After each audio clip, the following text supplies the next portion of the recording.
Y para este programa vamos a estar hablando sobre el trastorno depresivo persistente, la distimia, hoy en Improving Lives, mejorando vidas por Actualidad Radio. Claro que sí, esperemos en Dios que podamos ayudar a mucha gente el día de hoy. También con nosotros la doctora Cristina Balinotti, psicóloga argentina. Iba a decir argentina psicóloga, pero no, en este caso es psicóloga argentina. Cristina, qué placer tenerte acá en el programa. Un gusto, como siempre, estar en tu programa, Alfredo. Qué bien, qué bien. Esto es uno de los temas, yo creo que más afecta a personas, ¿no? Las enfermedades mentales más comunes, las condiciones de salud mental más comunes son ansiedad y depresión. Estamos hablando de, las estadísticas nos dicen que 1 en 4 o 5 personas van a padecer de esta condición a través de su vida.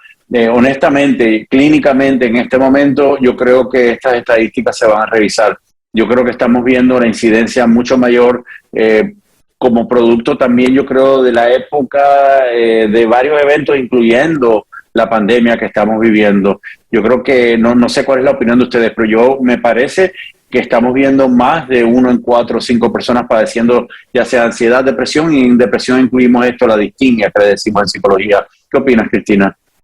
Bueno, sí, yo creo que también las épocas que estamos viviendo inciden en el mayor desarrollo de la depresión, sin duda, porque la depresión tiene factores múltiples que son biológicos, que son sociales, ambientales, de crianza. No podemos atribuirle a un solo factor. Y lo que es la depresión es un gran paraguas que incluye muchas formas de depresión. Una de estas formas es la distimia, porque la depresión puede ser leve, moderada o grave. Y vemos que esta distimia puede ser leve, puede ser moderada. La más grave de las depresiones es la depresión mayor, podríamos decir, o por lo menos la más conocida. Y la diferencia con esta distimia fundamental es que la distimia tiene muchos de los síntomas de la depresión mayor y de otras depresiones, el cansancio físico, mental, la falta de energía, esta inseguridad, tristeza, pero hay 3 cosas que no posee, y esta es donde reside la diferencia con la depresión mayor. La depresión mayor tiene aislamiento, pero se provoca autolesiones la persona e ideación de suicidio, porque entonces de hecho muchas de estas personas intentan suicidarse o se suicidan, de modo que eso sería los 3 digamos, síntomas más importantes, como para diferenciarlo así a grandes rasgos, ¿verdad? Y claro, lógicamente hay una discusión en la comunidad científica acerca si la distimia es una entidad nosológica por sí misma o si forma parte de un estadio previo al desarrollo de una depresión mayor. Yo escuchaba a alguien el otro día que decía, lo que tienes que ir a la playa. Mira, si tú te sientes triste, lo que vete a la playa y olvídate de la vida. Y es que no pueden, porque es que eso es parte de su condición, ¿no? Claro, sin duda. Lo que hay que distinguir bien es que la distimia no interfiere con las actividades cotidianas, mientras que la depresión mayor sí, por supuesto, es discapacitante, sin duda. Y otra de las cosas interesantes es distinguir la tristeza normal de la depresión. La tristeza tiene una causa específica. Se murió alguien que amaba, emigré de mi país, tuve que perder a lo mejor mis posesiones materiales. Todo eso provoca una gran tristeza, pero cuando esa tristeza se prolonga en el tiempo, ya se transforma en una tristeza patológica, estamos ya en el territorio de lo que es la depresión, en donde la situación ya empieza a interferir con si es una depresión mayor, hay aislamiento social, familiar. Es muy evidente el cambio que ocurre en la persona. Sin duda que es muy importante tener en cuenta estas diferencias, las diferencias también culturales. Por ejemplo, hay depresiones porque hay quien pueda venir de un país oriental, por ejemplo, y no interpretar la depresión como la interpretamos acá en Occidente. Es decir, tiene connotaciones culturales. La persona, el oriental, siempre va a sentir la depresión somatizada, es decir, van a ser solo síntomas físicos, porque en ciertas culturas se considera una deshonestidad, una inmoralidad, poder quejarse y estar triste de la vida cuando uno tendría que estar contento, y entonces forma parte de ciertas filosofías de vida. Entonces, también hay un tipo de depresión que somatiza, que es la depresión atípica, ¿verdad? En donde hay esta pesadez de vez en cuando en las piernas, en los brazos. Vale decir, hay muchas cosas para hablar. La diferencia entre la depresión del adulto y la depresión adolescente, generalmente en una distimia que comienza antes de los 21 años, hay mucha irritabilidad y se confunde justamente con la crisis adolescencial. O si duerme mucho o come mucho, que sería otro de los cambios también, bueno, está pasando por esta etapa adolescencial de grandes cambios, y entonces no le damos la atención adecuada. En el adulto, por lo tanto, es más fácil detectar la depresión o la distimia, que sería de un inicio mayor a 21 años. ¿Qué tan cierto lo que estás diciendo, y qué punto tan importante es la diferencia del adulto, sobre todo al adolescente? Creo que ella no es feliz con su esposo y me preocupa verla así. ¿Cómo puedo ayudarla? A ver, Cristina, ¿qué le decimos a Rosa que nos escribe? Bueno, tiene que pedir sin duda, no tiene que juzgarla ni pensar que, digamos, a través de la estigmatización de la enfermedad mental, llevarla a un psicólogo, al médico primario, ¿verdad? O si no, al médico especialista. Buscar resortes para comunicarse con ella, superando los propios miedos y superando las ganas de que esto no esté sucediendo, porque a veces le decimos, como tú indicabas antes, bueno, basta, ya pasó, salimos, caminamos. Las cosas no son tan rápidas como uno quisiera, lamentablemente, y entonces hay que ir acompañando ese proceso, ese cambio de humor. Recordemos que este es un trastorno del ánimo, en donde hay cambios de humor, y entonces ver qué tipo de depresión es la que tiene ella, ¿verdad? Y solamente eso puede hacer el diagnóstico diferencial el médico. Ayudarse también con el pediatra infanto-juvenil o con el pediatra, y ver de qué manera, porque esto tiene que ser multidisciplinario, de qué manera sustentamos a esa niña que está con un problema realmente grave, que no la podemos dejar caer en el vacío, hay que estar allí ayudándola. Sí, y es muy bueno es lo que estás diciendo, sobre todo en niños, pero en este caso ella está casada, la hija está casada, pero me imagino que esto es algo que viene ocurriendo a través de su vida, ¿no? Usualmente estos tipos de cambios en el estado de ánimo radicales, ¿no? Bueno, a veces sucede, a lo mejor porque está transitando un periodo de cambio muy intenso en su vida. Tenemos que ver el contexto. Es muy difícil generalizar porque no hay enfermedades sino enfermos. Vale decir que hay que ver cuál es su contexto familiar, el contexto de su matrimonio, ver qué es lo que está sucediendo. Y si antes ella ya tenía algún tipo de depresión o cambios de humor. Es decir, que son muchas cosas que hay que ver. No hay que apresurarse, digamos, a hacer más, claro. Lo que tiene que ver con la salud mental y las emociones de sus hijos. Antes de ir a la pausa, quisiera que ambas me cuenten un poco. Sé que son activos en redes sociales y tienen proyectos que están siempre. Cristina, las personas que te quieran contactar, ¿cómo lo pueden hacer? Bueno, pueden contactarme a través de mi website balinotti.com, a través de mi canal de YouTube unifamilia.com, para evitar la confusión con mi apellido. Coloquen unifamilia.com y se abre mi canal de YouTube. Y si me quieren, bueno, toda mi información está en Google, en las redes sociales ponen mi nombre, Cristina con CH. Balinote, una B larga, una sola L y doble T, y va a tirarle varias páginas con toda mi información y ahí a través de eso me pueden escribir. También estoy en Facebook, obviamente, e Instagram.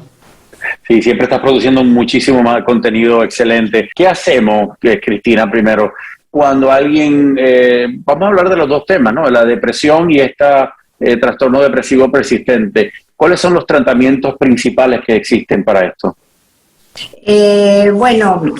La terapia cognitiva conductual, la psicoterapia interpersonal.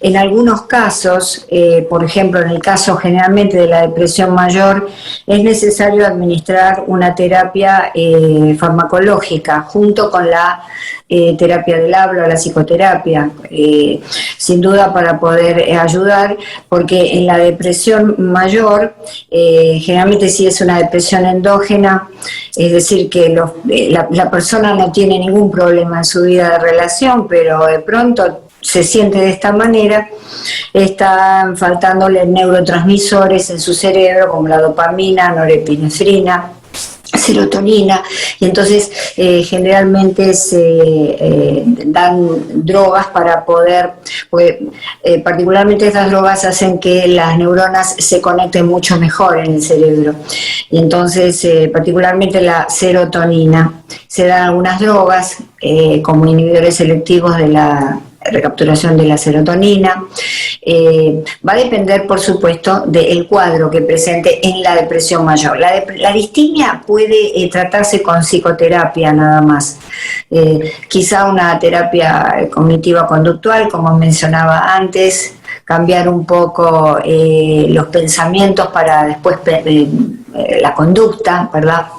De modo que tenemos una serie de herramientas importantes, y también la terapia grupal. La distimia puede funcionar bien también en terapias grupales.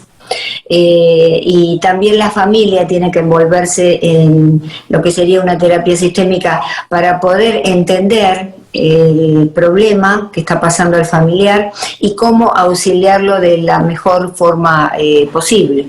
¿Qué le podemos decir quizás en estos tres temas que mencionaba, de sueño, alimentación y actividad física?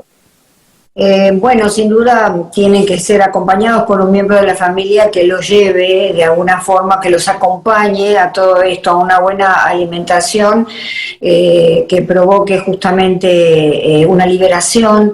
Generalmente la distimia también concurre con procesos de ansiedad.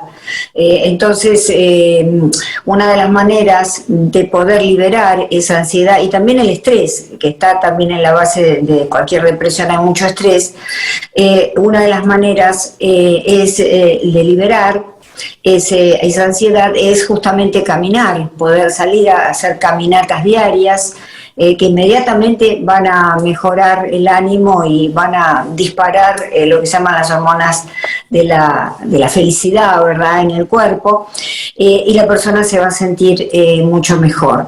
Tiene que ser el paciente que se dé cuenta, la persona que se dé cuenta y quiera salir adelante y decir, bueno, voy a salir de esto porque puedo.